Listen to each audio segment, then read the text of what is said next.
కొణిదెల పవన్ కళ్యాణ్ అనే నేను శాసనం ద్వారా నిర్మితమైన భారత రాజ్యాంగం పట్ల నిజమైన విశ్వాసం విధేయత చూపుతానని, భారతదేశ సార్వభౌమాధికారాన్ని సమగ్రతని కాపాడుతానని, ఆంధ్రప్రదేశ్ రాష్ట్ర మంత్రిగా నా కర్తవ్యాలను శ్రద్ధతో అంతఃకరణ శుద్ధితో నిర్వహిస్తానని, భయం గాని పక్షపాతం గాని రాగద్వేషాలు గాని లేకుండా రాజ్యాంగాన్ని శాసనాలని అనుసరించి ప్రజలందరికీ న్యాయం చేకూరుస్తానని దైవ సాక్షిగా ప్రమాణం చేస్తున్నాను.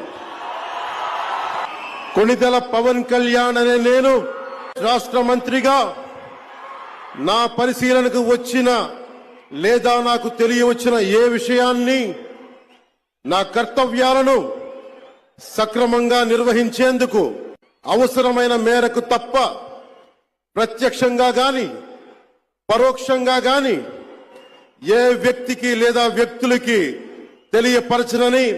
లేదా వెల్లడించనని దైవ సాక్షిగా ప్రమాణం చేస్తున్నాను.